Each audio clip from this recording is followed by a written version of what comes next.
Minasan konnichiwa, this is Tina and welcome back to my channel. Today I'm going to be sharing with you guys the makeup routine I have been doing every single day for the last couple months, and it is my super quick and simple mask makeup routine. If that sounds like your thing, then please go ahead and channel登録しちゃってください.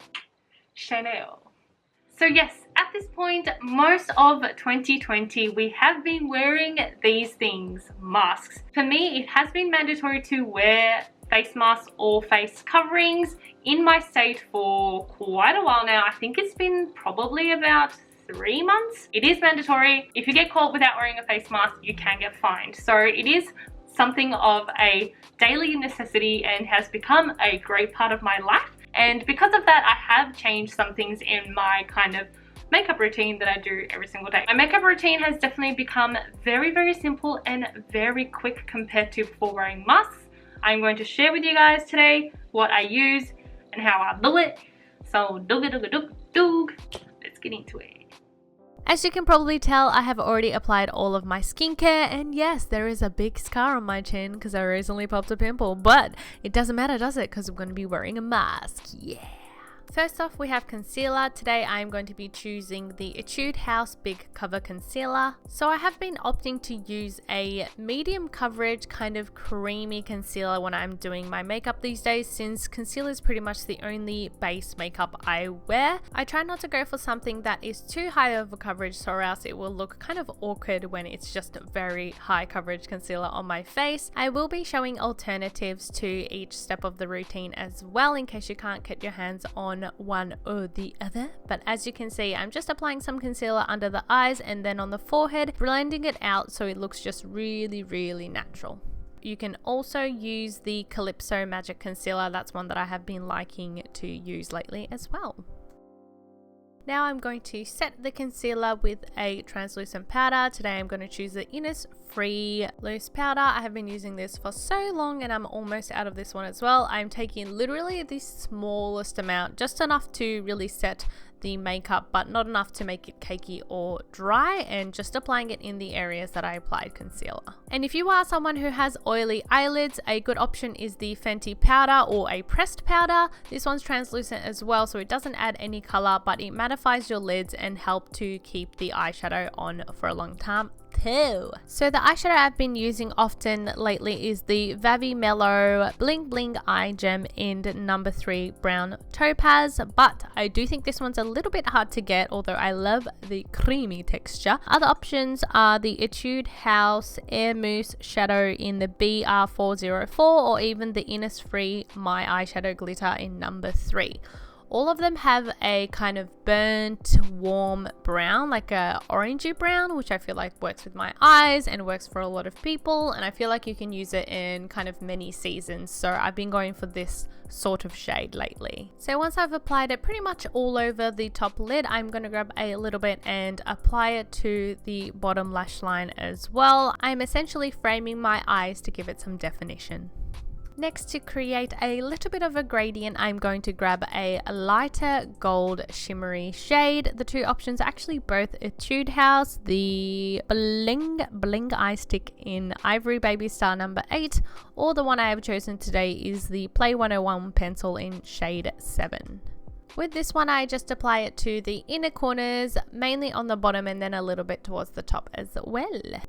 Next, a Tina makeup look will never be complete without some liquid liner. The two I've got today is the Hero Make and then also the Deja Vu liner.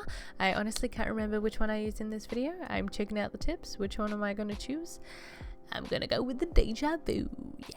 For an everyday look, I tend to go for quite a small wing, and this is always so hard to explain when people are like, how do you do your wing liner?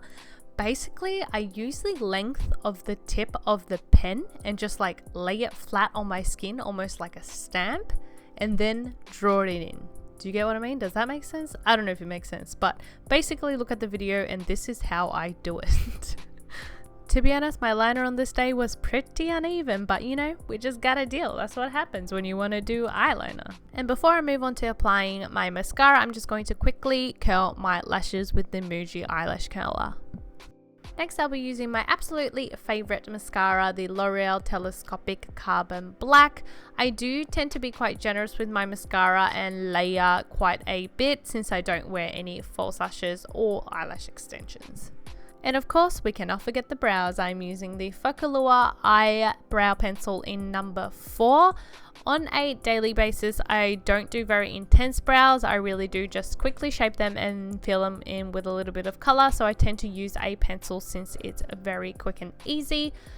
And then I follow up with an eyebrow gel just to make sure my brows stay in place and don't kind of fade away throughout the day. Again, I'm not very fussy with brow products, so this is literally the cheapest brow gel I can buy. It is from the brand Essence, and I just do a light coat of that on both my brows. Now, the last thing I'm going to do, as you guys may have guessed if you have watched one of my makeup routines before, I am going to re-curl my lashes. Make sure your mascara is completely dry so you don't get any stuck onto your eyelash curler and get pulled out. But this really helps to lift my lashes once more and open my eyes. Open my eyes? Open up my eyes. And honestly, that's about it. I don't bother with any other face makeup. I don't bother with lip makeup. The rest of my face is pretty much bare, and even with kind of messing around and putting up products and filming it only took me about 17 minutes. So in the morning, it usually takes me 10 to 15, which is great because I used to take like easily an hour to get ready. So I know a lot of people may still want to wear a full face of makeup under their mask, even if they are wearing the mask most of the day. I know it is a hard habit to break, but trust me, it is a lot better for your skin to let your skin breathe because already it is suffocating from under the mask. So you don't want to add another layer of makeup on. So I would highly recommend, like me, to not wear makeup on the portion of your face that is covered by a mask. So the reason why I like this look and have been doing it is because I feel like it goes with pretty much everything. I generally tend to wear neutral colored masks like grays, blacks, whites and all that, but I know some people like to wear really funky colors or cool patterns, and I feel like even if you do wear cool masks like that, this look will go with it. It's a very neutral brown and it still gives you enough definition that is eye-catching, but it's not super intense. So I really have been enjoying wearing this look.